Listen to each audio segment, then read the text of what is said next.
previous class we have seen pre-qualification and all those things. So today in this class we will head forward into this chapter wherein we are dealing with uh, contracts, right? Contract management, tendering, and all those processes. So what we do a contract between the promiser and the promisee, right? Promiser is the department or the private or anyone who is the owner, right? He is the promiser, and promisee is the contractor. So the promise that is made between them is then made an agreement, right? It is written down, and certain conditions need to be framed, right? So there are general conditions, there are special conditions, and there are other conditions also that are involved, depends upon the project, right? So general conditions are what they are applicable to all the types of contracts. Any contract, these general conditions are applicable, so they are termed as general. And the word general suggests that it is applicable, it is general, and it is applicable to all types of contracts. Some general this thing, general conditions. ಆಮೇಲೆ ಅದು general conditions, once you have written down, and you have written down special conditions, any other required conditions when you write down, right? And when that is done under legal formalities, all those things are done, then it becomes a contract, right? It becomes a contract once it comes under legality, so it becomes a contract. So the first thing that we do is we apply for we give the tender notification, or from the contractor's perspective, you read the tender notification, and if applicable, you go for a collection of the tender document, right? Wherein it has all the drawings, specifications, and all the other things, right? All the things are mentioned. Then if you are selected, what you do, you create a agreement is prepared, contract document is prepared, right? Work order is then given to you. Work order is given you so that you can go forward with the execution. Okay. So contract documents andre entry contract documents andre it is a bunch of documents wherein it has your starting from tender form, then you have specifications, then you have rates, and all these things are specific to the project, right? They're specific to the project. Apart from these documents, some documents, some standard documents, like some general documents are to be included, that are nothing but these general conditions of contract, what we term as GCC, general conditions of a contract. So these are given as a clause. Usually they are not written down, they are mentioned as these clause are to be referred for these general conditions, right? So they which are usually available in the CPWD or PWD, depends upon what the scale of the project. You can use the clauses of different departments, right? Different departments also. And if you are going for international project, right, some major or very large projects which is funded by the World Bank or which is funded by the Asian Development Bank, these types of projects which are very large, right? So there you cannot apply these CPWD conditions, you have to apply international conditions, right? So FIDC contract conditions are a famous contract conditions which are usually applied whenever you have very large projects of international importance. Right, so FIDC is an acronym that is used for International Federation of Consulting Engineers. Right, so what they do is they give templates for this GCC for international projects or projects of very large scale, right, which are funded by these world banks. So for these, what this FIDIC does is they have some templates ready.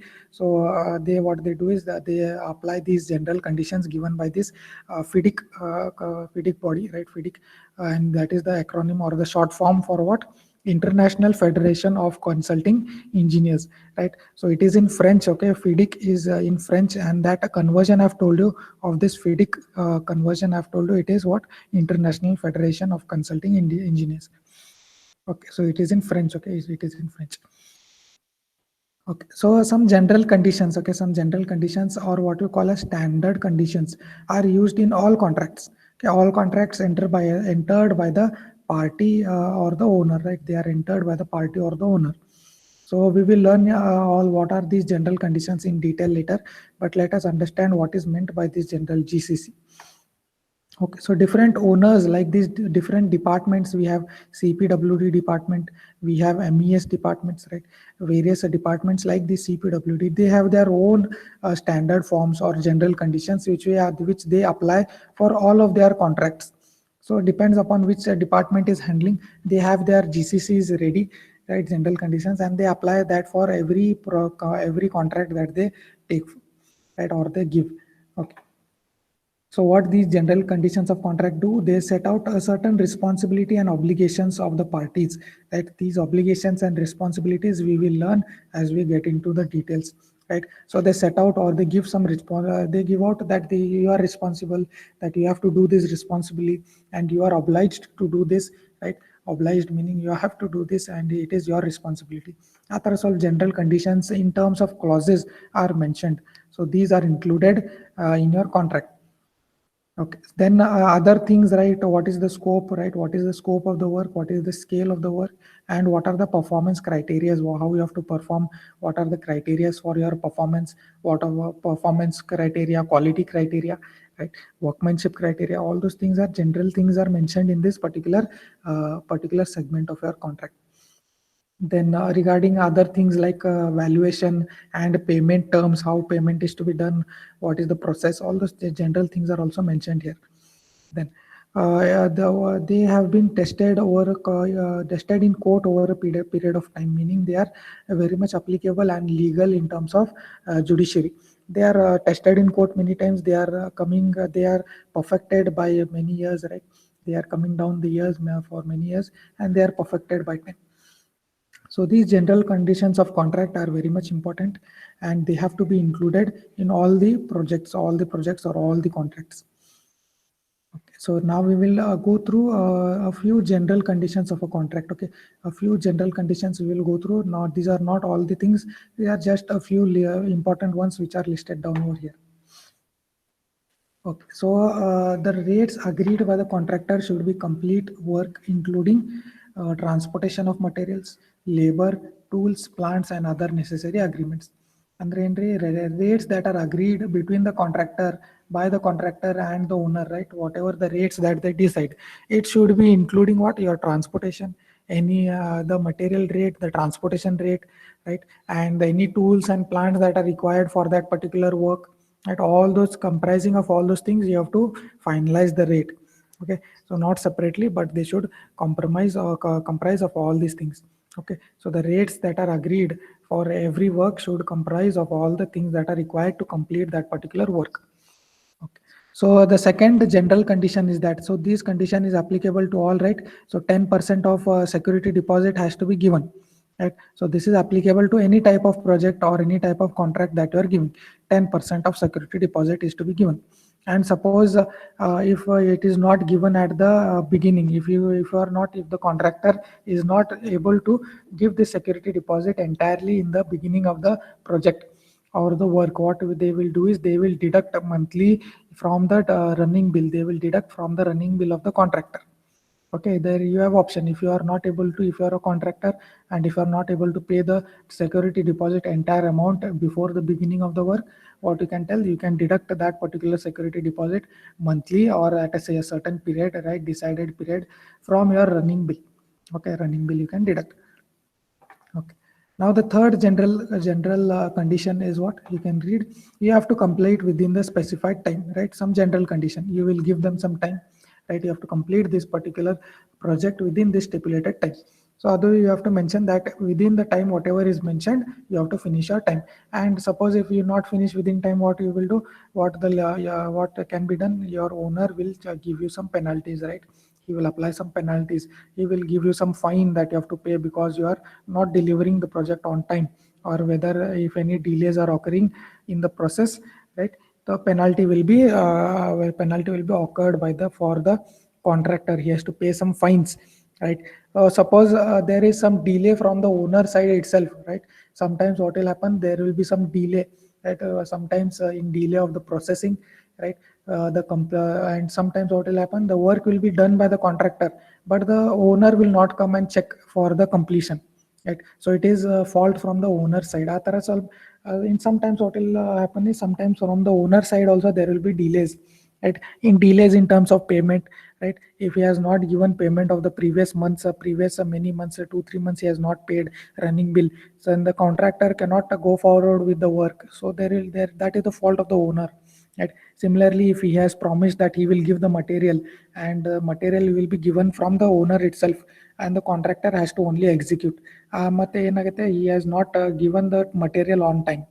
ಆ ಥರ ಏನಾದ್ರೆ from the owner side if there is any delay, then the contractor is not responsible, right, for the delay in time. So he cannot be fined or he cannot be penalized. Okay. So in sometimes what happens is because of some uncertainties, because of some natural calamities, what happens is the work cannot be completed on time. If the contractor has some valid reasons, right? If he has some valid reasons for the delay of the work, he can extend the deadline, right? The deadline can be extended with some valid reasons. Adu ನಾವು ಮಾಡಬಹುದು. Okay, so that is also an option. Okay. Now, one more important thing, cost of the materials used by the contractor or the equipment given to the contractor shall be deducted from his running bill. Suppose if any work is going on, and if the contractor has given the material or some equipments or some tools from his side, he has paid and he say procured and he has given the contractor to use. So that particular amount should be deducted from his running bill, right? He should not, again the owner should not pay for those things, right? He has already paid and he has procured for the execution, right? So it can be deducted from the running bill. This is some general condition that you have to include. Then work has to be done strictly according to the drawing plan, right? Very important, very general thing, right? Common sense, that whatever is the specification that is mentioned in the tender document, according to that, according to the drawings, according to the plans, you have to do the work, right? You have to strictly adhere to that particular specification, to that drawing and all those things. So that is the sixth point you can see here. Then if when your contractor may be terminated, right, because of some reasons, the contractor may be terminated. So reason he has not done some particular work, he is doing the work in unsatisfactory manner, right?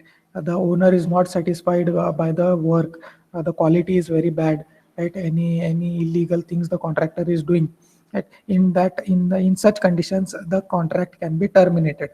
The contractor may be said that you can leave, and the other work we shall hand over to some other contractor. Okay, so his contract will be terminated, and the full or the part of the security deposit may be forfeited. Meaning the security deposit that he has submitted, right, 10%, that will be entire thing may be not given back, or some part will be given back to him. Depends upon the owner and the contractor, right? It depends. So that is the one general condition. Then work shall be open for inspection, right? Contractor cannot say that, hey, no Baba, your work, my work is not done yet, you cannot come for inspection yet, you come after some days. He cannot say, he cannot order the owner is free to come and inspect at any part of the project execution time, right? Owner can come and he can inspect the work that is going on in the site. It is open for inspection, okay? For the owner, he can come and he can inspect at any time. Okay. Extra items which are not included in the contract. Okay, some extra items which are to be done which are apart, which are not mentioned in the contract, right? Some in the tender document, he has mentioned some few things, but in the site, there are. Yes. Sir, Pradeep accept mark. Pradeep re, one ನಿಮಿಷ. Ilri ಯಾರಿಲ್ಲ ಇಲ್ಲ. Nobody is here. Okay, continuing. So any extra items, right, which are not mentioned in the contract initially, but it has to be done in the field now. Such extra things, if you incur, what happens is the contractor has to be paid in the current schedule of rates. Okay, so whatever is the current rate of that particular extra item that you are doing, right, or the contractor is doing, so the contractor has to be paid in the current schedule of rate. Okay, so this is the general statement that is mentioned in the GCC. Okay, next, compensation to the workmen shall be paid by the contractor for any accident or damage, right? We cannot say that it is 100% safe, right? Anytime anything can happen, so any accident may happen because of some laziness of any or some not safety precaution followed by any laborer, right? So if there is any accident, if there is any loss of life, any damage, any injury that is occurring on the site, right? So the contractor is responsible for the compensation, right? Who is responsible? Not the owner. The contractor is responsible for that particular accident or damage that has occurred, and he has to pay the compensation to the workman. Okay, very important. Okay, not the owner. Owner is not responsible. Contractor is responsible. Very important. Okay, one more thing that is all taxes and royalties, right? Royalties that are there, that has to be paid by the contractor. Okay, which are included in the rates. Okay, if the contractor forgets to include these royalties and taxes, then he has to pay for from his pocket. So make sure while preparing of the contract document, make sure all these taxes, all these royalties, etc., are included beforehand. Okay, so that there is no loss for the contractor. Okay, royalties andre, suppose you are doing some work in any village, right? Any village you are doing some work, and you are doing some work, and and there is no water in your site. There is no water in your site, no borewell, no well, no source of water in your well, no source of water for your construction. You need to cure your concrete, you need some water. So what you will do, you will take water from the nearby panchayat well, right? So you cannot take that water for free. You have to pay them some amount, right? So that is termed as royalties. Royalties, you have to pay them. You have to pay some tax. You have to pay them some royalty. You have to pay them some amount so that you can take the water from their well, right? So in this way, or any such things if are there, you have to make sure that those rates, all those taxes, and all those things are mentioned clearly in the document. Okay. So these are a few general conditions of contract which we have seen. Okay, some important things. Now, special conditions, we know if depends upon the particular project, right? There's some special conditions may be mentioned in the contract depending upon the project. Okay, so material provided by the owner if there are any materials which are provided by the owner, that has to be mentioned in the conditions, right? In the conditions that the owner will provide these materials, and they are not to be procured by the contractor. Athara, you have to mention this special condition. Then any site visit, if you want, if any extra site visits, right? Any special site visits, that has to be mentioned in the special condition of the section. Then mobilization in advance. Mobilization advance andre enare, if the contractor wants to mobilize some equipment, mobilize some laborers, right? And he does not have some amount initially, he does not have that much amount. So what he can do is he can ask the owner to give some extra advance, right? That is called as mobilization advance, so that he can procure the labor, and he can procure that particular equipment and tools that are required, right? And to mobilize his work or to start his work, right? So that is called as mobilization advance. So if any such things are required, that are some special conditions that has to be mentioned. Okay, some special start date of construction, right? You are some very superstitious owner, right? And he's saying that at that particular muhurat only you have to start the work. ಆ ಥರ ಏನಾದ್ರು special condition ಇದ್ರೆ you have to mention, right? Any special start date that work has to commence from.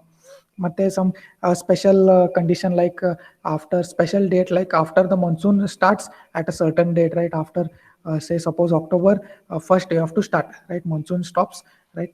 And you have to start, and or you say that at Jan 1st only you have to start, because it is summer season will start, and before the rainy season starts, right? You have to finish the work. Athara ಏನರೆ special dates idre, you have to mention it especially in this special conditions of contract.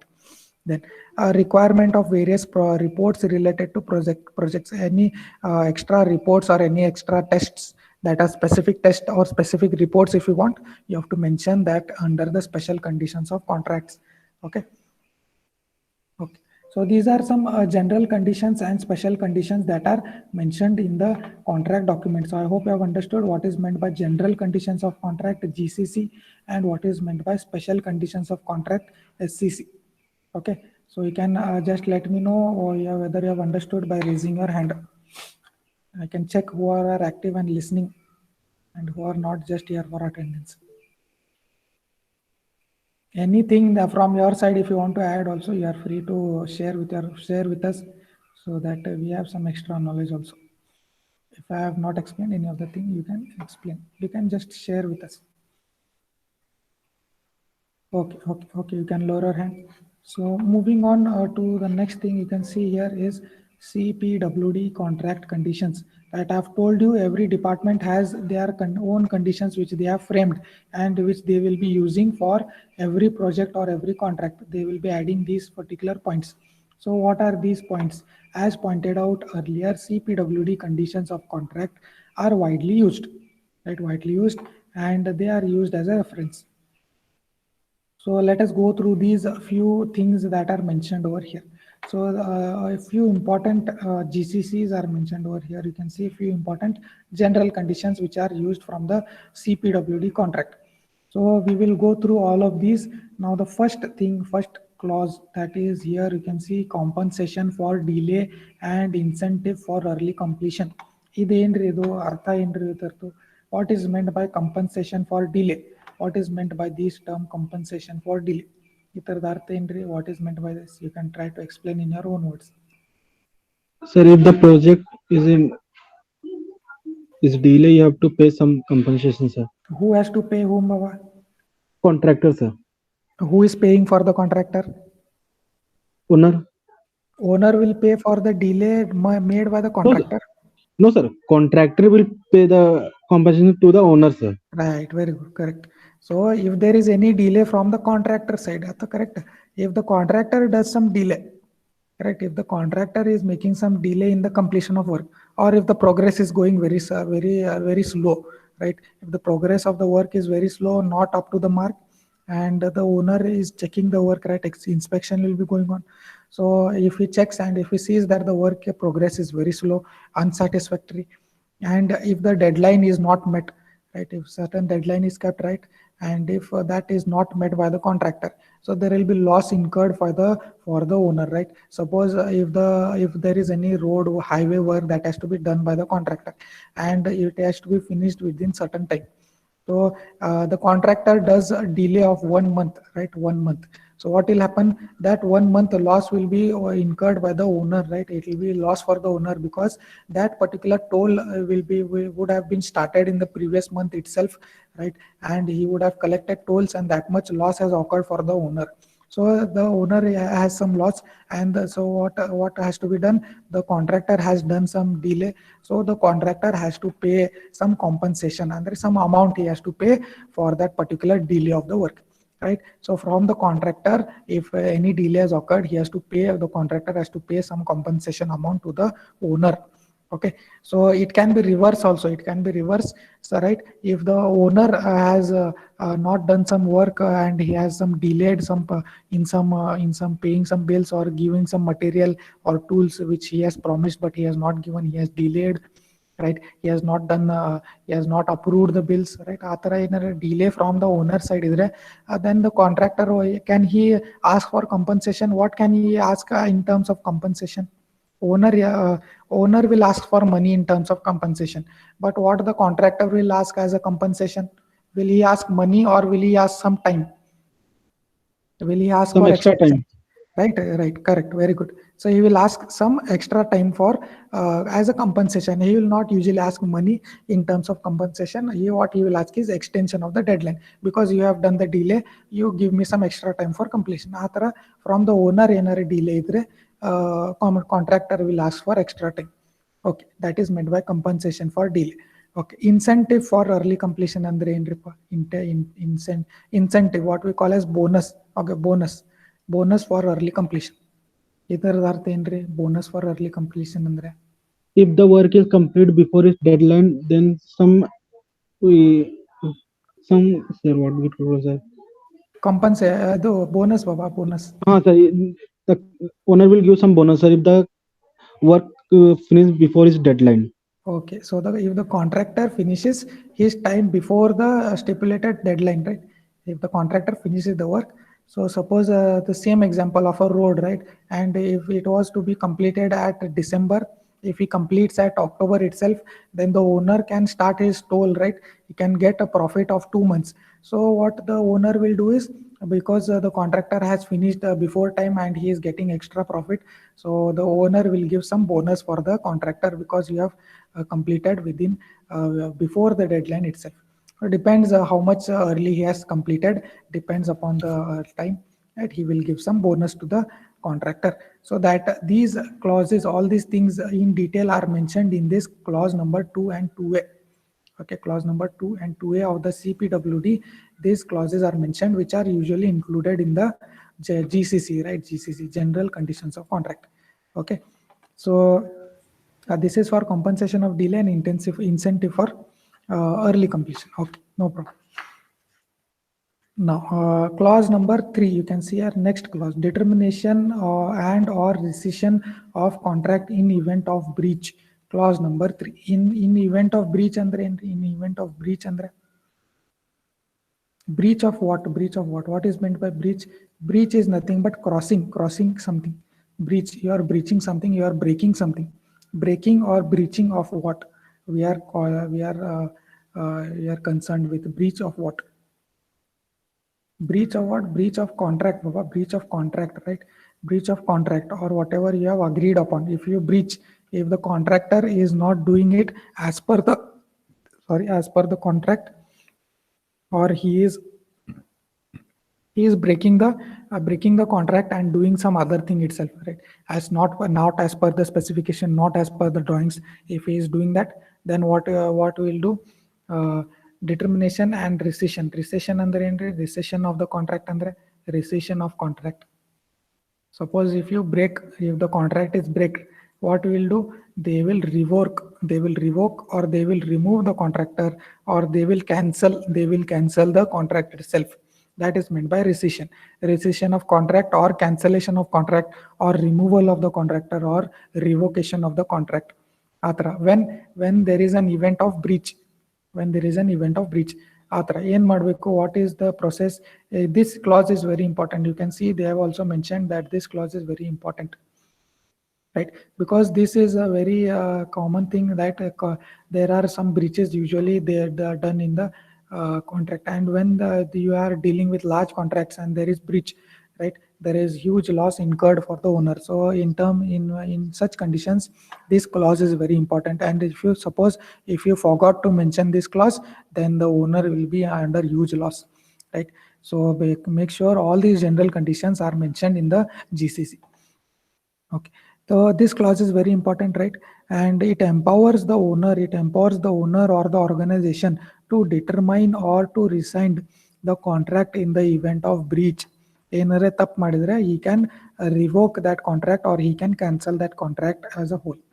Okay, and it further allows the department to complete the balance work. Okay, ಏನಾರ balance work ಇದ್ರೆ, if there is some remaining work after the revocation or the rescission of the contract, it can be done departmentally. It can be done by the department itself or through other contractor, or it can be done by the other contractor. Okay, and in event of recourse to this clause, the security deposit of the contractor is forfeited. You can see, and sometimes what you can do is the entire security deposit may be forfeited. It will not be given back to the original contractor, right? Or some part may be given, depends upon the agreement between the contractor and the owner. Okay, so this particular clause number 3 is very important. So no need to remember these clause numbers, okay? But make sure you understand what is meant by these clauses, okay? What is meant by this, you have to remember. Okay, not the clause number are not important. Okay, now this is also very important, time and extension for delay. Clause number 5, time and extension for delay, very important. So whenever there is a delay and when you from the owner, right, what you ask for extension. So that particular permission of asking for extension is given in this clause, that if you mention this clause number 5, then you can apply for extension, right, if there is any delay from the owner side. So granting extension of time for the delay that may be caused by the department, right? So if there is any delay that is caused by the owner or from the department, then you can ask for permission of extension. Okay, extension of time may also be given in event of increase in the scope of work. Either the extension of time may be also given in event of what? In event of increase of scope of work. ಈ ಥರದ್ದು work quality ಹೆಚ್ಚಿಗೆ ಮಾಡ ಅಂದ್ರೆ okay quality ಅಥವಾ quantity. Okay scope ಅಂದರೆ whatever is the earlier scope or whatever is the earlier quantity, but ನಾವು that has been increased. ಆ ಥರ ಏನಾರ ಸಿಚುವೇಶನ್ ಬಂದರೆ you can ask for extension of time. Okay, the contractor can ask for extension of time. Okay, so these details are mentioned in clause number 5. Okay, now clause number 7, let us get into clause number 7, that is payment on intermediate certificate to be regarded as advances. Okay, so what is this meant by? So the contractor has to submit the bill. Okay, sometimes what we do, we pay after the entire project is complete, right? So or the particular work is complete. Now if you want a running bill, if you want some extra amount as advance, right? If the contractor wants some advance, right, or some payment, intermediate payment before the work is completed, before some work is completed, if the contractor wants some advance, right, if he wants the owner to pay in advance before the completion of the work, that is also permitted. But for that, the contractor has to submit the bill. Okay, the contractor has to submit the bill, and intermediate payments can be done to the contractor. That is mentioned in clause number 7. Okay, now this is also very important, completion certificate and completion plans. Completion certificate and completion plan. Completion plan is also given, right? How you will complete the contractor, how that contractor will go forward, or what is the procedure of the completion, and after completion, how the process was after the completion. Okay, the plans will be given. Okay, completion certificate is also very important, right? Just like a degree certificate, what you require, right? Similarly, once the work is done, executed, right, after that, the contractor will be given the completion certificate that you have completed within time, with all the specifications followed, all the things you have done clearly, all the things that, and that completion certificate will be given to you, right? Because usually you have seen in pre-qualification, in pre-qualification, they will ask for previous completion certificates, previous similar works completion certificates kehtar aur, right? You have worked and you have completed similar kind of work. If you want to prove what you will have this completion certificate with you, that you have done these kind of similar works in the previous years. So you need this completion certificate, which is very important. So this completion certificate is also a prerequisite. It is also prerequisite for the contractor claiming the final bill, right? When the final bill is to be paid by the owner, so if you have the completion certificate with you, only then the final bill will be paid, right? So it is a prerequisite. It is a requirement for the contractor to claim the final bill. Okay, so completion certificate is also very important from the contractor's perspective. Just like you have a degree certificate. Okay, action in case of work not done as per specification, very important. When the contractor does not follow the specifications, right, and when the work is not done as per the specification mentioned in the contract, ಆವಾಗ ಏನ್ ಮಾಡ್ಬೇಕಾಗುತ್ತೆ? To ensure this clause is important as it casts an obligation that you are obliged, right? The clause mentioned that the contractor is obliged to execute the work or to ensure the good quality work as per the specification mentioned in the document. Okay. Under this clause, the contractor can be asked to make good and defects in the work at his own expense, right? If there are any defects, right? If any defects are found in the work, then that has to be rectified by the contractor himself by paying from his pocket. Okay, ಏನಾರು ತಪ್ಪು ಕೆಲಸ ಮಾಡಿದ್ರಿ ಅಂದ್ರೆ, if any work that you are not done and if there are any defects to be found, that are to be rectified, and who will pay for that? The contractor himself will pay from his pocket to rectify that particular work. Okay, and re-execution of the work is also done if not found satisfactory, right? Re-execute the work if it is not in accordance with the specification, right? So that is also to be paid by the contractor. So very important, if the owner does not mention this clause, right, clause number 16, if it is not seen in the contract, then the contractor can say, where is in the contract that you have mentioned that I have to pay from the pocket? You give me the money, then I will rectify, otherwise I will not rectify, right? So if the owner forgot to mention this clause number 16, that is why clause number 16 is very important from the owner's perspective. right? If the clause number 16 is mentioned and if the owner finds any defects in the work, then the owner can say that you have to pay from your pocket and you have to rectify this work because you have signed the contract, and in the contract this clause number 16 is mentioned. That means you have to pay from your own pocket and you have to rectify this work because you have not done as per the specification. Okay, so I hope you have understood the importance of this clause number 16. Ataras, many clauses are there. Now this clause number 21. What is this clause number 21? Work not to be sublet and action in case of insolvency. Work not to be sublet meaning work should not be given to any other contractor, right? If you are a contractor, right, and you have taken up some large work, and you are the main contractor, what you will do, you will give some subcontracts to of small works. What you will do, this large work you will divide and you will give subcontracts to, and you will divide this particular project into small works. ಏನ್ರಿ Balu Patil? Sir ಅದು work is sir contractor work complete ಮಾಡಿಂದು owner ರೊಕ್ಕ ಕೊಡ್ಲಿಲ್ಲ ಅಂದ್ರೆ ಏನ್ ಮಾಡೋಕ್ sir? ಯಾವ್ದ್ರಿ? Contractor work complete ಮಾಡಿಂದ ಸರ್ ಓನರ್ ಬಿಲ್ ಪಾಸ್ ಮಾಡಲಿಲ್ಲ ಅಂದ್ರೆ ಏನ್ ಮಾಡೋಕ್ ಹಾ, ಸರ್? ಅದಕ್ಕೂ ಕ್ಲಾಸ್ ಇದೆ. ಅದು will come that clause is also mentioned below. In case of owner not giving the bill, ಆ ತರ ಏನಾರ ಇದ್ರೆ ಅದು ಹೆಂಗ್ ರಿಸಾಲ್ವ್ ಮಾಡೋದು ಅದಕ್ಕೂ ಕ್ಲಾಸ್ ಇದು ಸರ್, ಇದೆ. ಈ ಕ್ಲಾಸ್ ಮೇಲೆ ನಾವು ಕೇಸ್ ಹಾಕ್ಬೋದೇನ್ ಸರ್ ಹಂಗ? We can file case now, sir.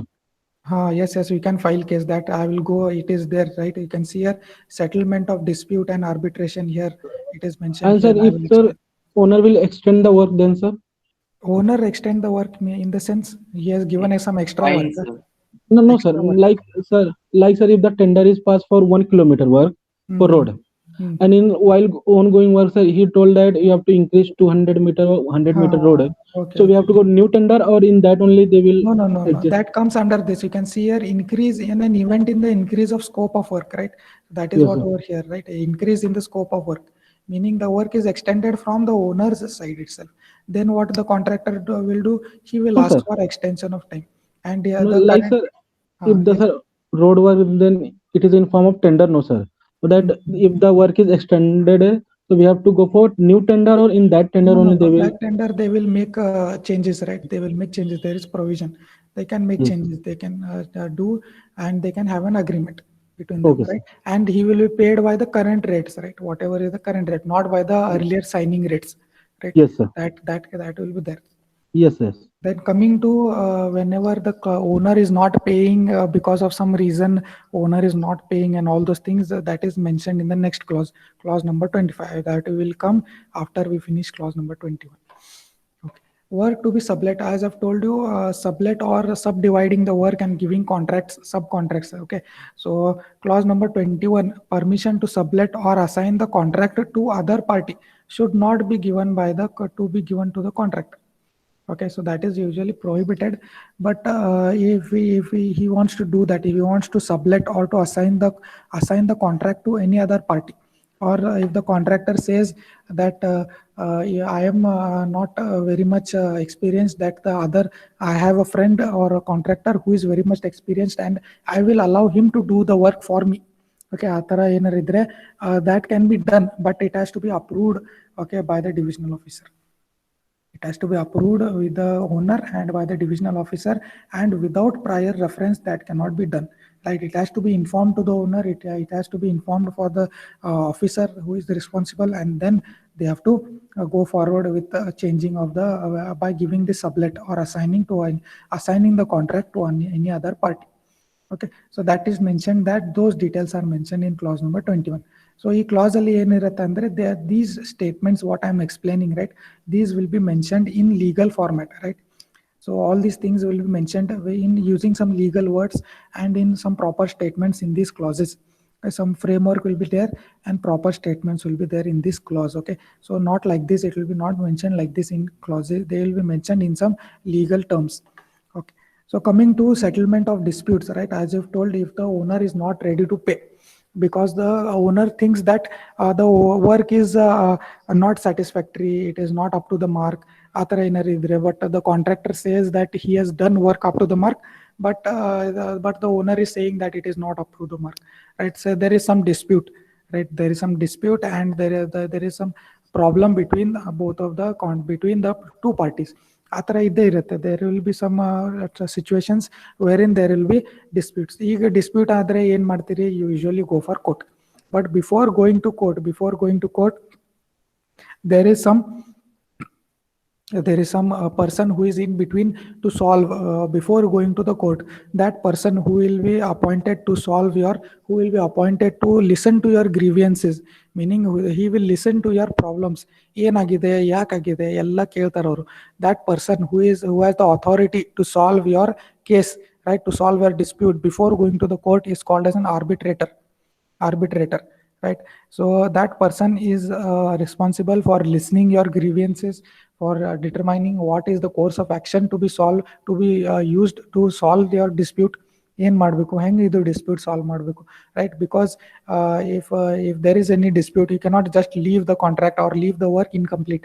You have to come at a settlement, right? You have to come at certain compromise and you have to finish the work. So a dispute if arises, there is an appointment of an arbitrator,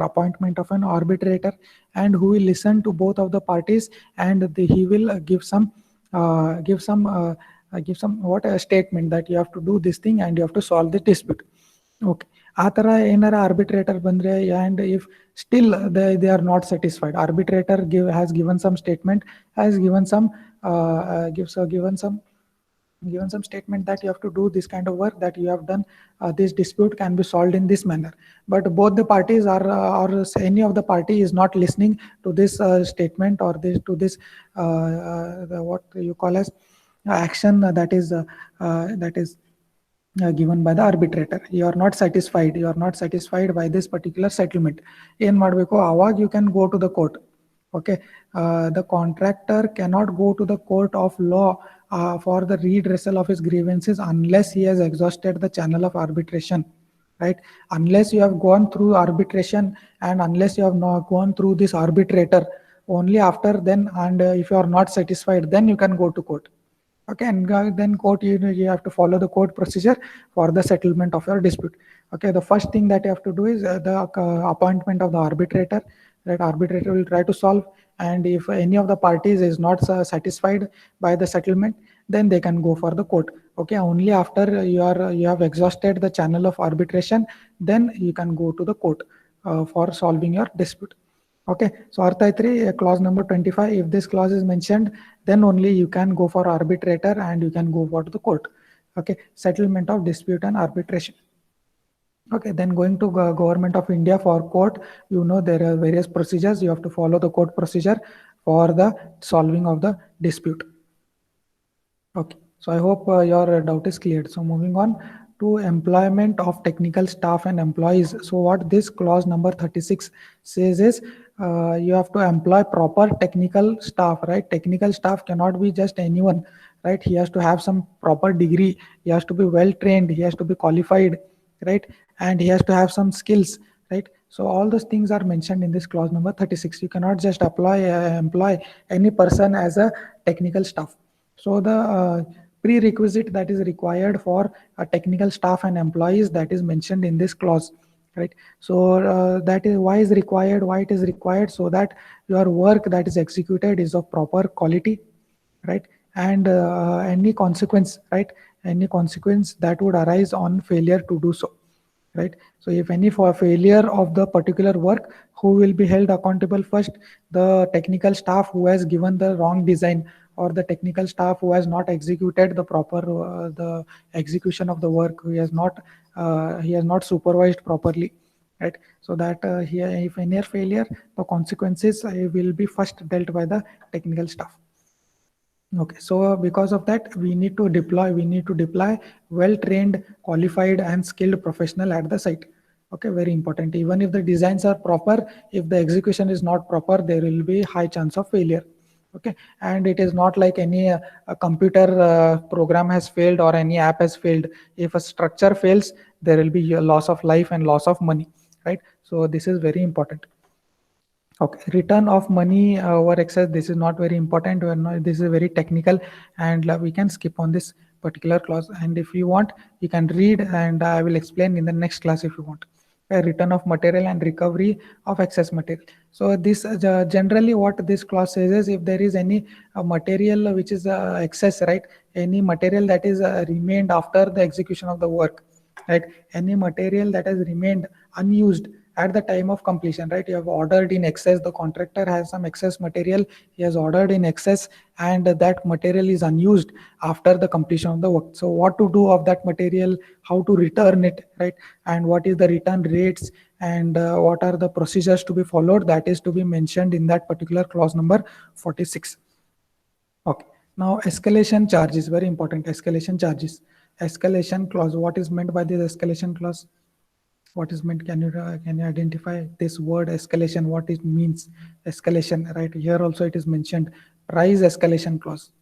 ಏನ್ ಅರ್ಥ ರೀ ಇದರದು? ಎಲ್ಲಿ use ಬರುತ್ತೆ ಇದು? Where will be it used? In what condition will these clauses be used? Escalation and price escalation clause. ಯಾವಾಗ ಬರುತ್ತೆ ರೀ ಇದು? Escalation, price escalation of what? Of what? Price escalation of what? Many things are there, right, in execution of a work. Many things. What price of what can be, what can get escalated? Escalation of what? Escalation of price of what? Majorly it Price will maybe gets a high or low, sir.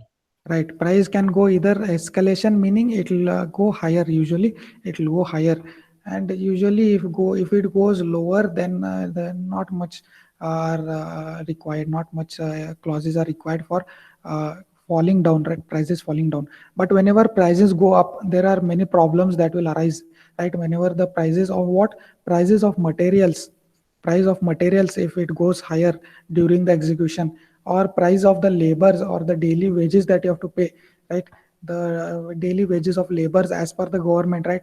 There is some minimum amount that you have to pay them, right? And if the government gives some new law, and a fresh law is given or a fresh order is given, that from today that the labor charges are to be increased by certain amount, right? So and then there will be a lot of problem, right?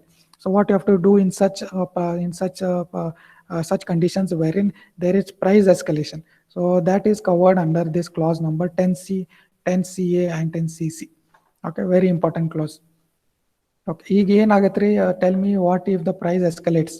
Price of your material and price of your labor escalate ಆದರೆ ಏನಾಗುತ್ತೆ? What will be the problem that you will face if there is price escalation? ಏನಾಗಬಹುದು? Money problem, sir. Loss of Loss will be incurred by whom? It will be incurred by whom? By the contractor or by the owner? Contractor loss, because during the signing he has signed by the CPI or the consumer price index, right? The material price index he has adopted for that particular date, and he has signed. But as per the work commences, as per the years pass, right, there will be some price escalation, right? Usually, can you give an example of a famous thing that has escalated a lot in its price nowadays, right?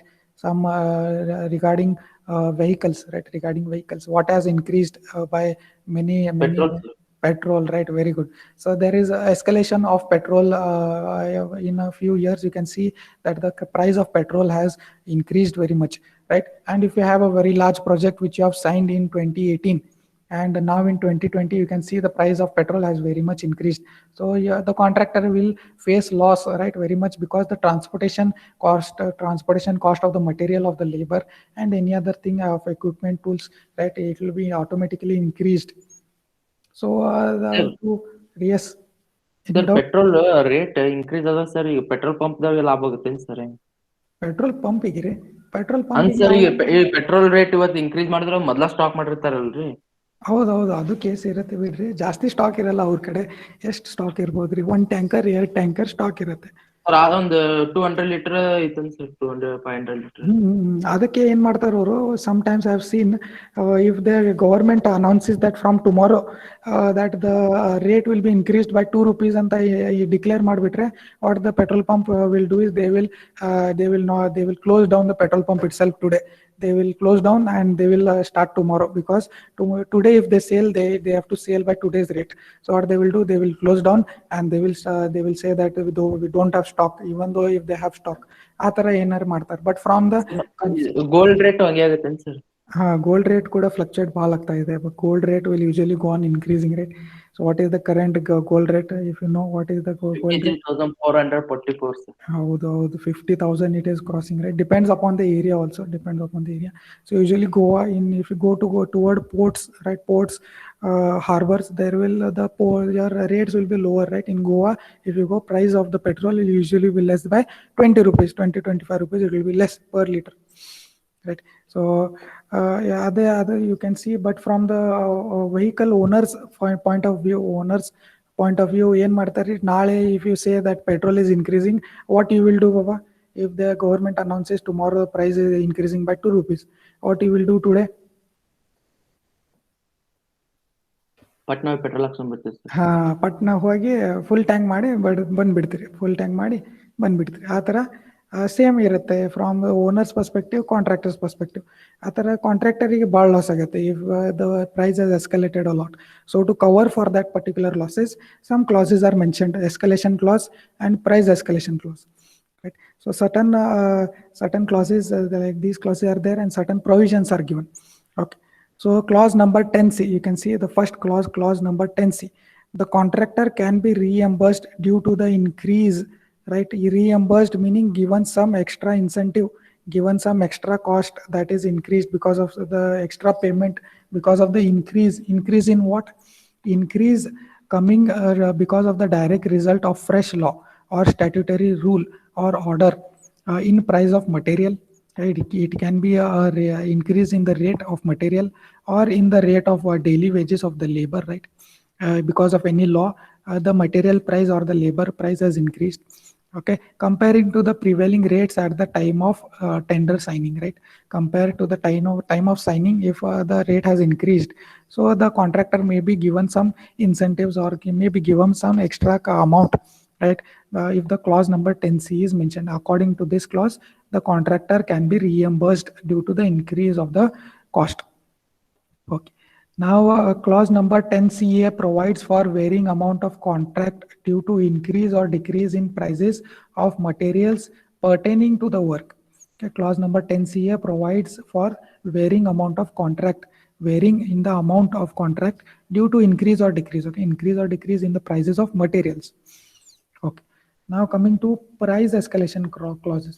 Price escalation clauses, contractor is entitled to compensation. Right, contractor is entitled for compensation. Okay, for such increase as per provisions detailed in the clause for all major works. Okay, major works.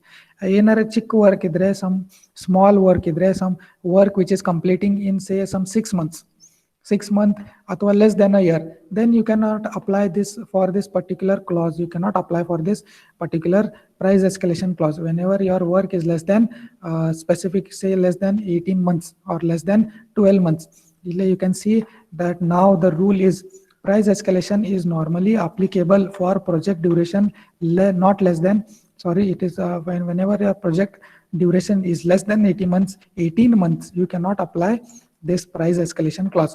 Okay, previously it was taken as 6 months. Okay, now it has been increased to 18 months.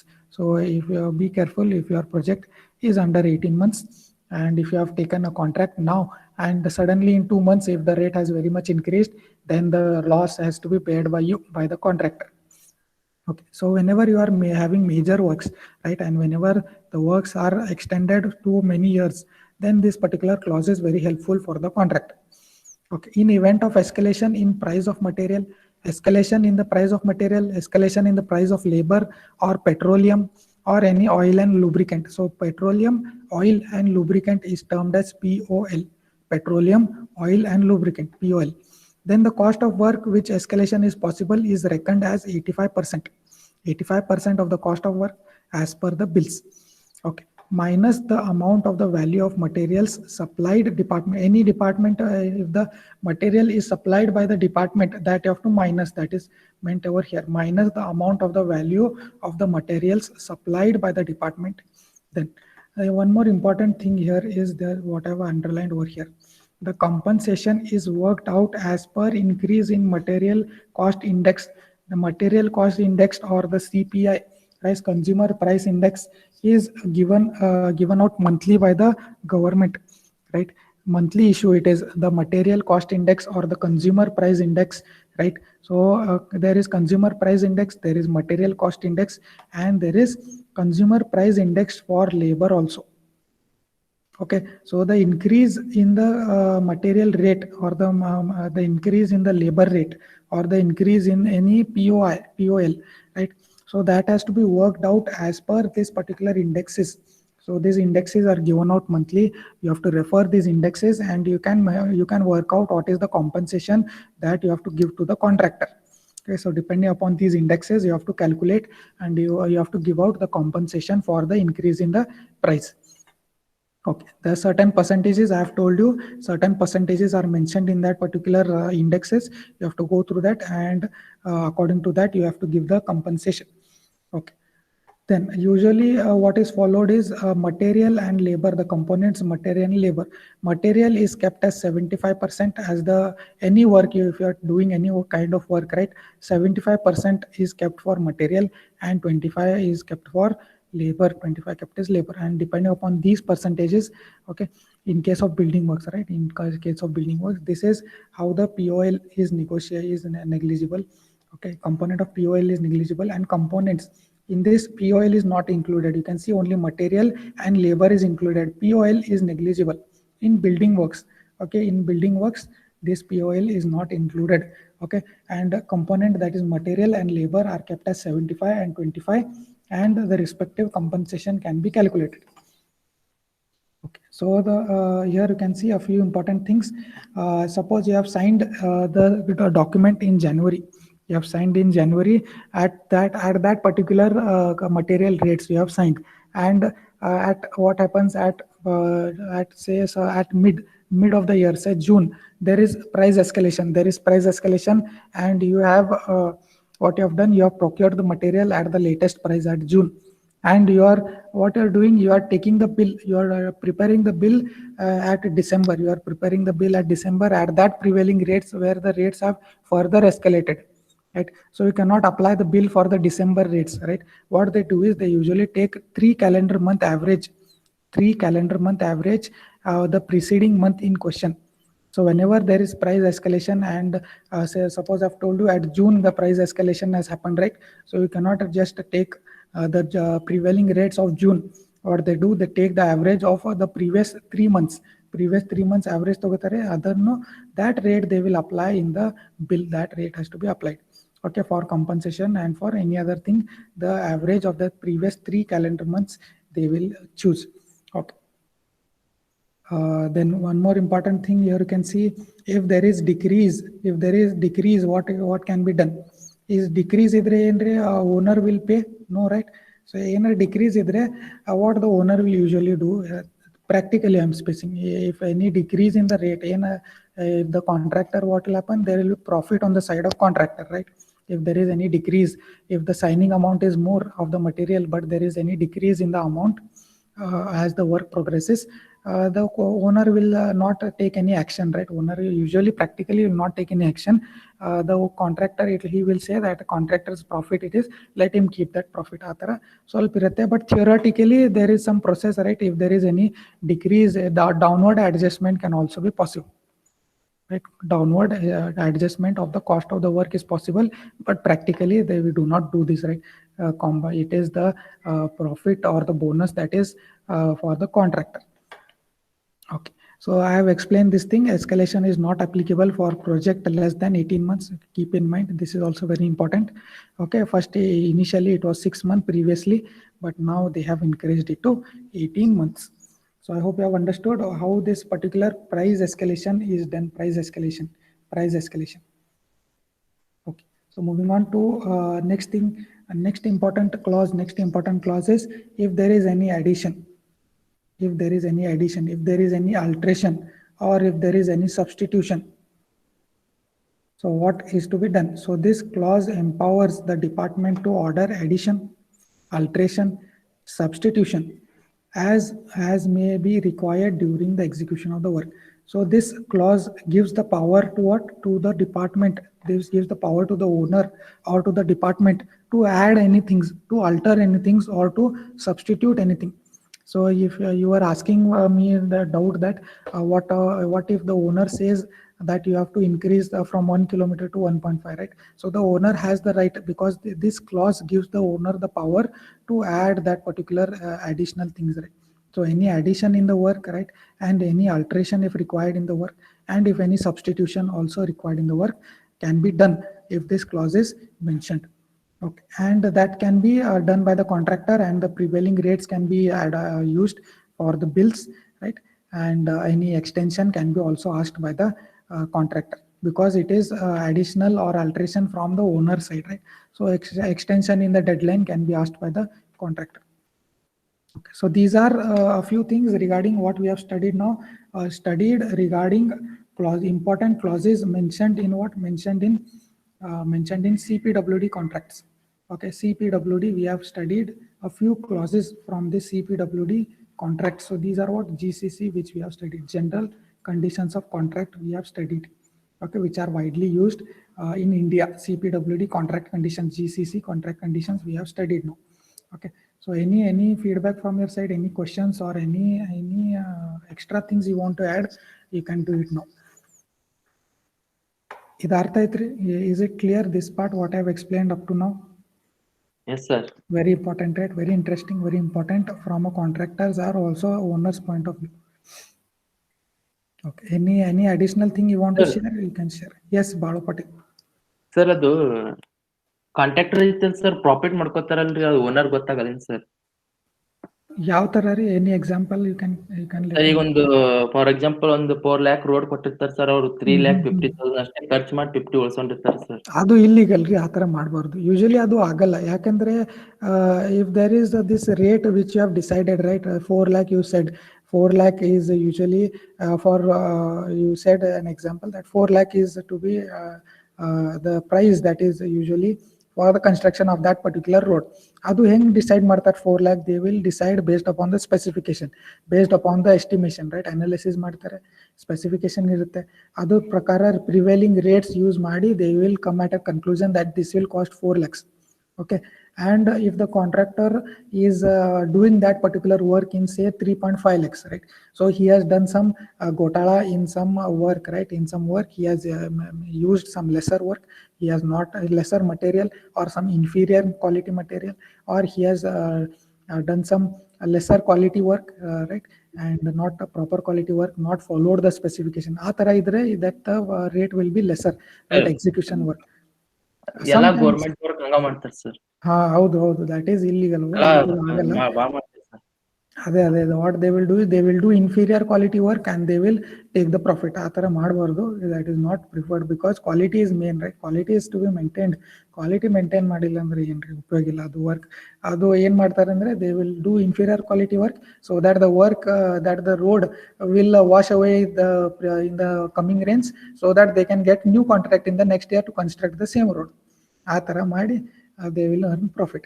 But if suppose that they have followed the specification, they have followed, and the proper quality is also maintained, the testing is done, proper quality of road is also checked, right? All the things are then that profit is for the contract, right? It is bonus, it is incentive.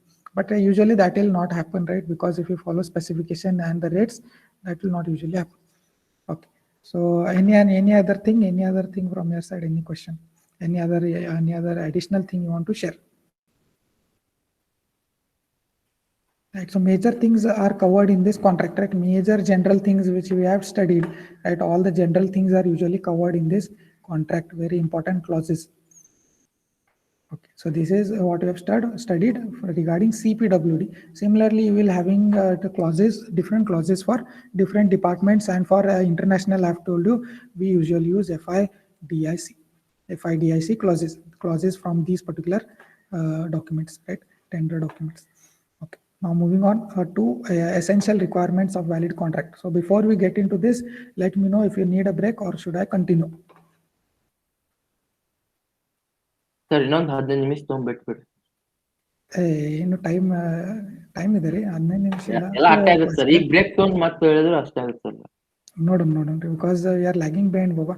We have to cover. We'll try to cover whatever I've planned for today. If it finishes within that deadline, so it is profit for you. I will finish the class earlier. Okay. Okay. Essential requirements of a valid contract. Okay, when a contract is called as a valid contract, or a contract is called valid, right? Main elements of a valid contract. Whenever a contract is there, a valid contract, meaning a contract is valid. Okay, it is not any illegal contract. It is a proper contract. It is a valid contract, not a void contract. Void antirla, void andre it is not applicable. It is not considerable. Void alla. We are considering a valid contract. Everything is proper. It is a valid contract. So the main elements of such a valid contract, what are those? Lawful subject matter, legal competent parties, valid consideration, free consent, and requirements of law with regard to form. So these are some requirements for a contract to be valid. Okay, so we will learn all these things in detail, right? All lawful, all these are requirements, right? And if these requirements are fulfilled, then it will become a valid contract. If these are fulfilled, then it will become a valid contract. So let us look into these things in detail. So what are the first thing? Lawful subject matter. Lawful subject matter andre whatever is the matter or whatever is the project or whatever is the contract, adu lawful irbeku. It should be law. It should be under the law, following the law. It should not be against the law, and it should not be illegal.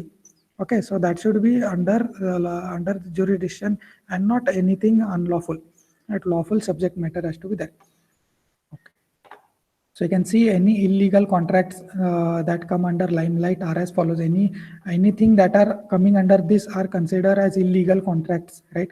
Anything that are under these, which fall under these categories, will be termed as illegal contracts. So any example for illegal contract? Can you give me any example? Any example of a illegal contract?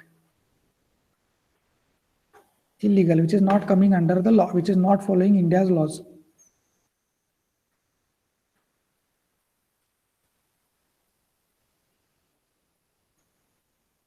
Okay, so we shall get into the details.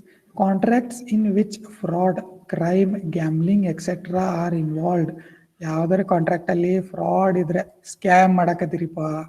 You are telling that you are giving contract and you are taking that contract and you are not doing it. You are doing some scam, right? False contracts. You are doing fraudulent.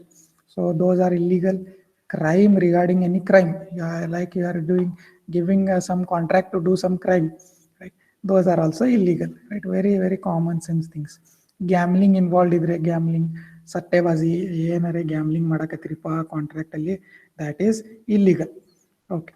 Then building or constructing without obtaining or getting proper approval plan, right? Without any approval, without getting the approval from the government, you are giving the contract to construct your building without a site approval, without the application, NOC, all those things. Without anything, you are giving the contract and you are starting the project. You have to get all the proper approvals of plans and from the competent authority, and then you have to give the contract, right? So if it is not, then it will be considered an illegal contract and a void contract. Then construction of a dam prior to the acquisition of the land, right? If any dam you want to give a contract of, and if you have not acquired the land which will be submerged, right? A dam, what will do? It will retain the water, and the uphill side will be upstream side will be submerged underwater, right? So you have to acquire whatever will be submerged area, right? The catchment area of the dam, you have to acquire that land by giving the particular compensation and relocating the villages and all those things, right?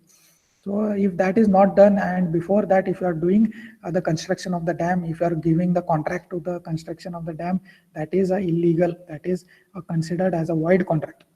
Okay. Contract having agreement by various parties in the same field or different fields, right? Having same interest in a common field.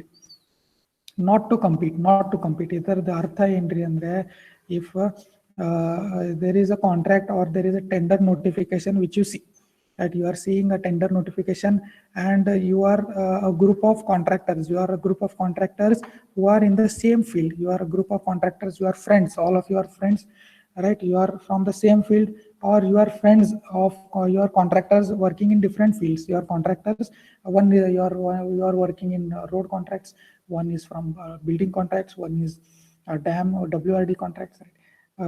You are from different fields, doesn't matter, but you are friends. You are friends, and you are having common interest, right? What is a common interest? You want to apply for that particular tender. You want to apply for that particular tender. This is the common interest. So what you will decide among yourselves is that no one will apply for that particular contract. No one will apply for that particular contract. Only one person from you will be decided among yourselves, because you are friend, and you will say no one will apply, only this person will apply. What will happen? Because of that, because of no competition, only that person will be awarded the contract. Monopoly kind of situation. Monopoly andre only one person will be there, right? Only one person who is the head, and who will govern all these things. At monopoly kind of situation agbardu. Amele, you should not decide among yourselves, and you should not do this kind of work. Okay. So it is also considered as a illegal contract, right? Contractor deciding among themselves not to compete for that particular tender.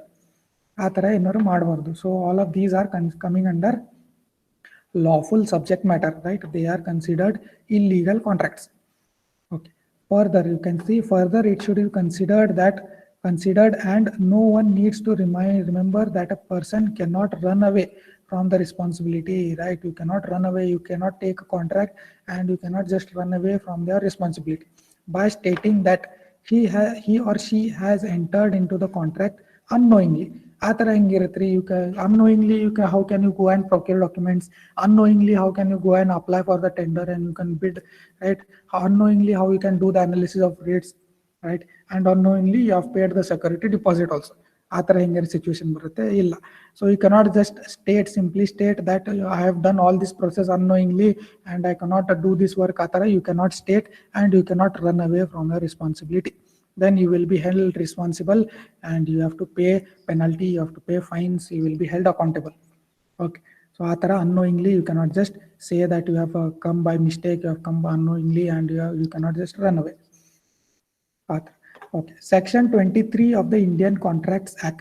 Indian Contracts Act, section number 23 states that an agreement is unlawful when an agreement is unlawful, and thus void when its subject is forbidden by law. Any contract, if it is unlawful, it is termed as void, and it is termed as an illegal contract, and it cannot be permitted by law.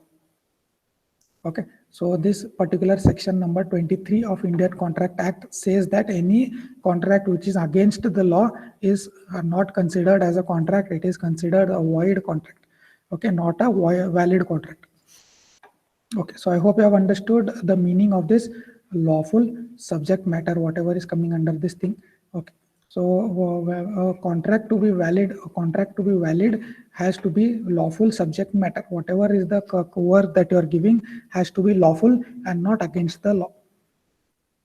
Okay, then coming to the next thing, you can see here legally competent parties.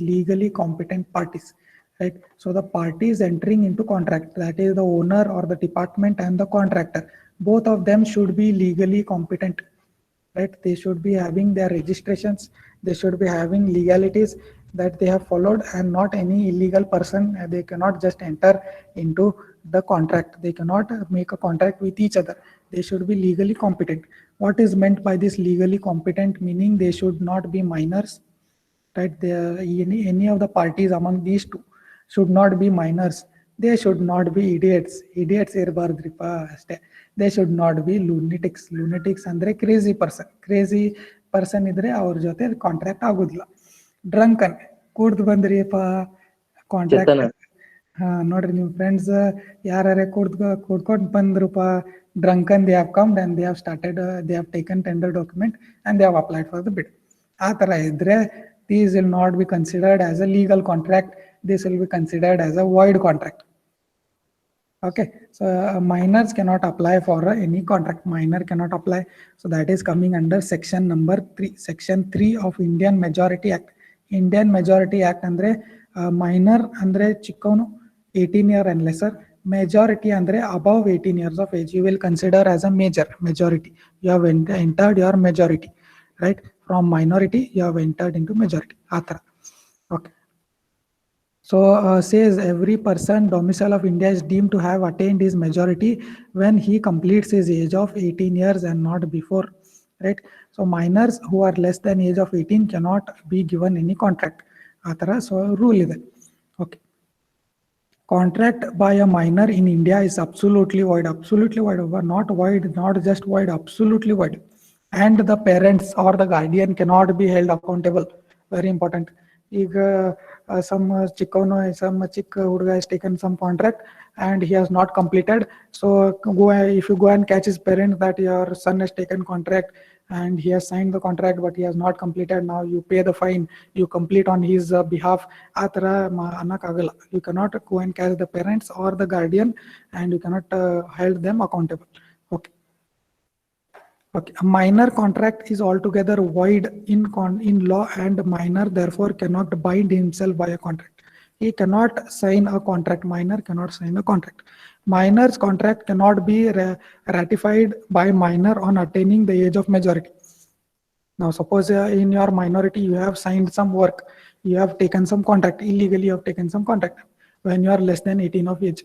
But when you cross that age of 18, the owner comes, now he says that you are of legal age, you are of majority rate age, now you are legal, now you complete that particular project. That cannot be done by the owner, right? After the minor has attained the age of majority, he cannot be told to come and do the project. Okay.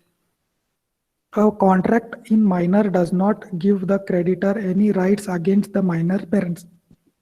Right, I have told you the parents or the guardians cannot be held accountable for the action done by the minor. Very important. Aitre? Okay. Idiot and lunatic. Yarripa idiot andre yarpa? Idiot andre yar bartar? Idiots category. Idiot antarla. Usually girls use this word. Idiot ಅಂತ use ಮಾಡ್ತಾರೆ. Idiot ಅಂದ್ರೆ ಯಾರಿಗೆ idiot ಅಂತಾರೆ? Idiot is who is called a idiot person? Alle answer is also underlined. I have underlined the answer. You can read. ಹುಚ್ಚ ಇರ್ತಾರಲ್ಲ sir ಅವ್ರಿಗೆ. ಹುಚ್ಚ ಅಂದ್ರೆ ಲುನಟಿಕ್ ಲುನಟಿಕ್ ಅಂದ್ರೆ ಇನ್ಸೇನ್ ಪರ್ಸನ್. ಹುಚ್ಚ ಇಡಿಯಟ್ ಅಲ್ಲ. Idiot is someone different. Mentally deficient person. Any mentally deficient person over here? Any persons? Any idiot persons over here in the class? No, right? Everyone is very shana. Everyone is very smart. Right? You have come up to 8th sem andre you have survived engineering and you are very smart. You know how to handle engineering and hence you know how to handle life. Okay. So idiot is a mentally deficient person. He is not mentally proper. He is half mental mental. He is mental case. Atara idre he is called an idiot. Right? He is not mentally fit. Atara person jote contract madak agala. You cannot make contracts with a idiot person. Okay. Now who is lunatic? Huch.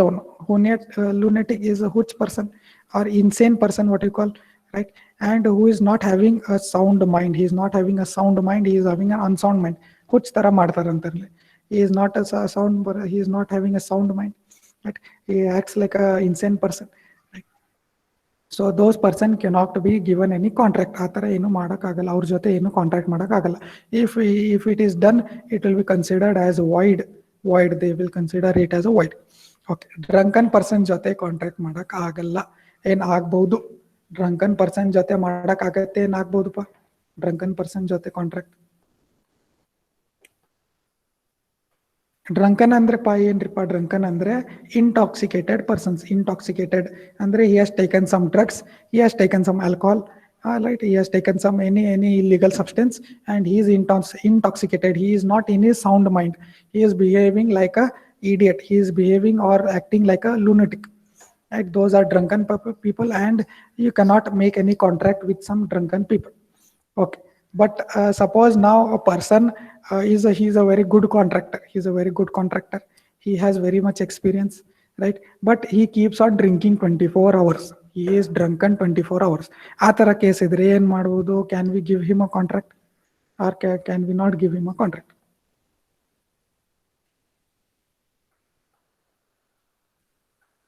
Drunkards ಅಂತಾರ ನೋಡ್ರಿ. No. No, that is very debatable. Even I don't know the answer. You have to tell me. Even I don't know if any person such exists who keeps on drinking 24 hours. ಆತರ ನಮಗೂ ಗೊತ್ತಿಲ್ಲ ಏನ್ ಮಾಡ್ಬೇಕು. But suppose a person he was going to bid for some contract. He was going in between. He saw some MRP dukan. He went inside. He has drunk some. He is under the influence of alcohol now. He has taken some alcohol. He is under the influence. He is intoxicated. But he had the intentions. He had intentions of going for that bid, right? He had prepared his rate analysis, all the thing he had prepared, right? He had done proper and he has some experience. He is a good contractor. But while going, what happened? Uski niyat pisal gayi. He had saw some MRP dukan and he went. He drank and he has now gone for the office for bidding. ಆ ಥರ ಏನಾರು case ಇದ್ರೆ, if he had good intentions, right, and if he is a good person also with sound knowledge, then that contract can be considered. Okay, then that contract can be considered if he had some good faith and if he had knowledge, he had experienced, but because of some case he has come to that office in drunken state. ಆ ಥರ ಏನಾರು ಇದ್ರೆ consider ಮಾಡ್ಬೋದು. Okay, consider depends, right? Not every time cannot be considered. Sometimes it can be considered. Okay, so I hope you have understood what is meant by this legally competent parties. ಅರ್ಥ ಐತ್ರಿ? legally competent parties ಅಂದ್ರೆ ಯಾವ ತರ ಬರುತ್ತೆ? Who is considered legally competent ಅಂತ? Okay, very interesting, right? Very interesting. ಅರ್ಥ ಐತ್ರಿ? Can we move forward? Yes, sir. Yes, sir. No, sir, stops. Bus. ಯಾಕ್ರಿ ಇನ್ನೂ ಅರ್ಧ Yes, sir. ಗಂಟೆ ಆಯ್ತು. ಇನ್ನೂ ಒಂದು ಟಾಪಿಕ್ ಕನ್ಸಿಡರ್ ಮಾಡಿ ಮುಗಿಸ್ಬಿಡು ಅಂತ ಹೇಳಿ. Sir, enough, sir. ಯಾಕ್ರಿ Sir, हम पढ़ लेंगे sir. Sir, 9 minutes ಐತಿ. 9 ಅಲ್ರಿ, ತಪ್ಕೊಂಡ್ರು. ಇನ್ನು ಬಹಳ ಟೈಮ್ ಇದೆ ರೀ. You are not making valid Sir, 15 minutes ಅಂದ್ರಿ ಸರ್, ಮತ್ತೆ 16-17 minutes ಅಷ್ಟೇ ಈಗ ಆಯ್ತು. 12:30 ಅಂದ್ರೆ ಆಫಿಷಿಯಲ್ ಡೆಡ್ ಲೈನ್ ಅಂದ್ರೆ 12:30. ನಾನ್ ಕಾಂಟ್ರಾಕ್ಟರ್ ಅದೀನಿ. ನಾನ್ ಕೆಲಸ ಅಂದ್ರೆ 12:30 ತನ ಮಾಡುದು ಕೆಲಸ. 12:20 sir, actually time 12:20 sir. Okay, 12:20 dead line ಇದೆ. 12:15 ತನ ಮಾಡೋದು. 5 minutes is your profit. Sir, 2 hour theory class ನಮ್ದು ಮೈಂಡ್ ಸ್ವಲ್ಪ ಇದಾಗ್ಬಿಡುತ್ತೆ sir. Just let me check until where is today's class. Let me check. Valid consideration ಒಂದಿದೆ, ಆಮೇಲೆ free consent ಒಂದಿದೆ. Very general things, Baba. I'll just explain generally and I'll finish. Okay, you can read. Misinterpretation, ಆಮೇಲೆ mistake.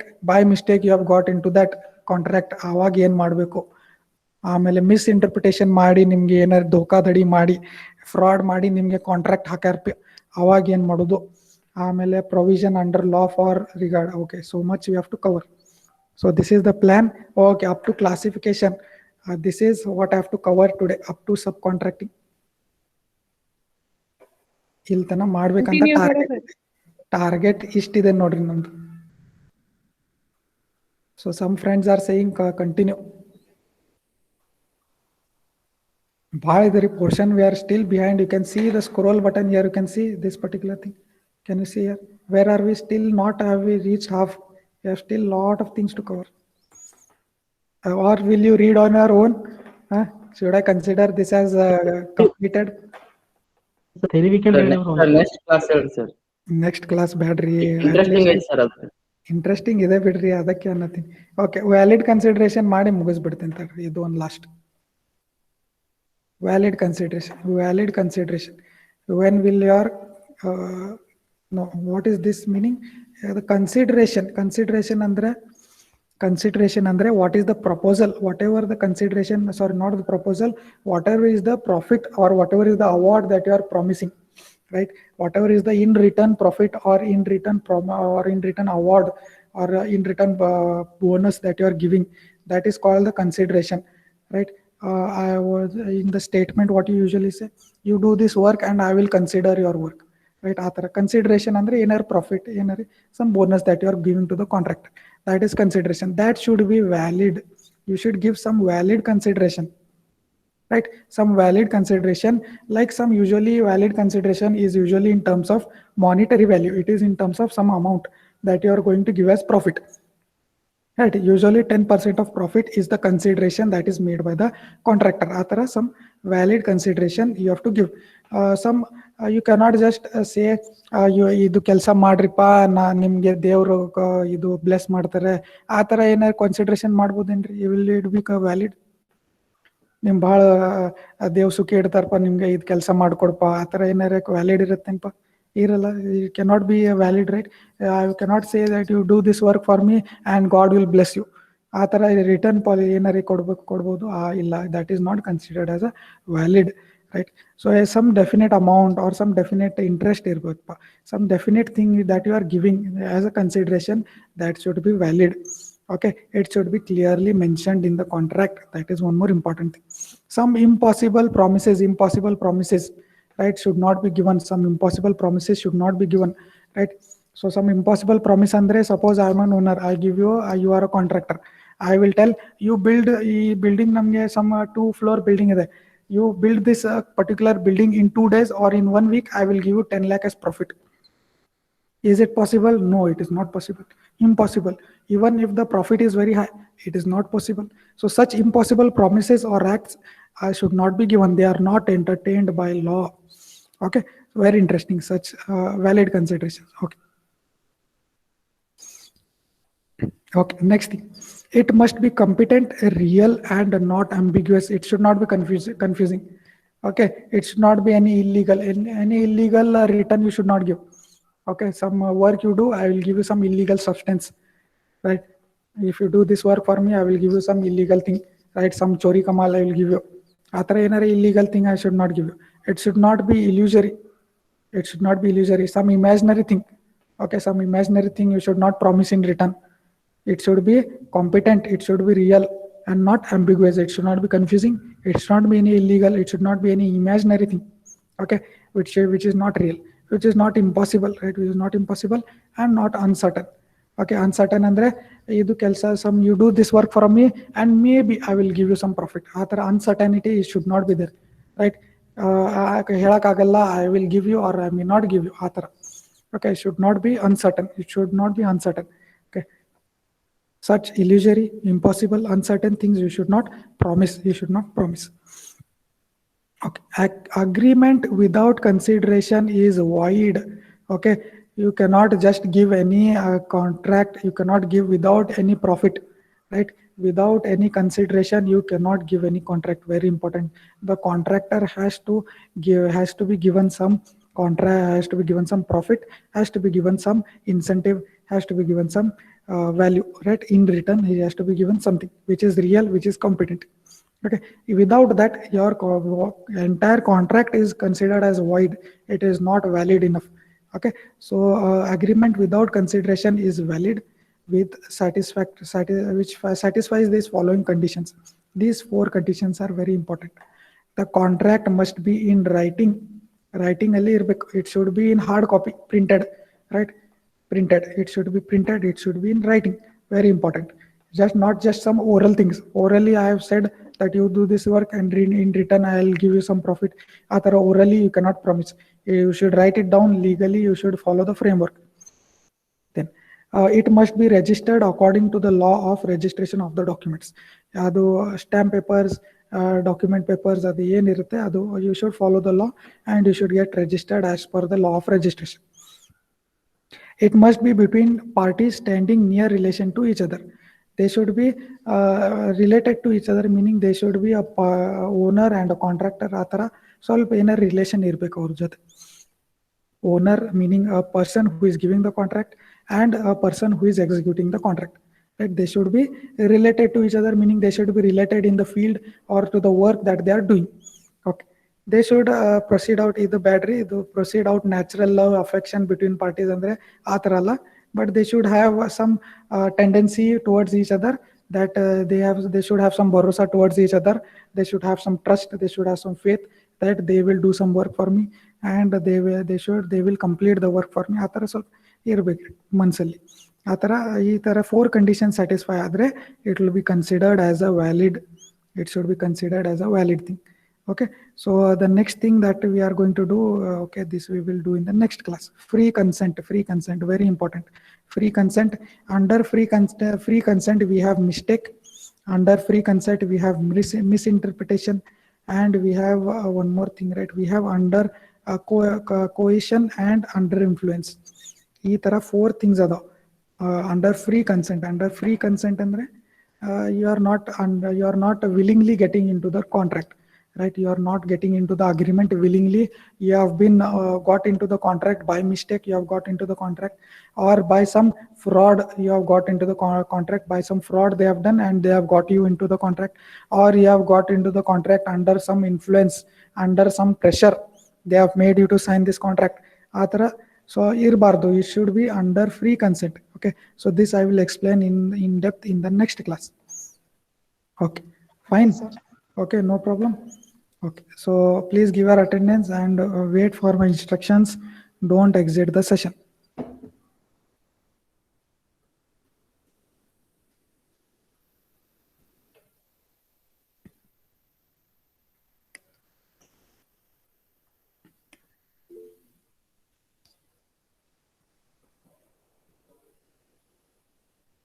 Give your attendance quickly so that I can stop recording.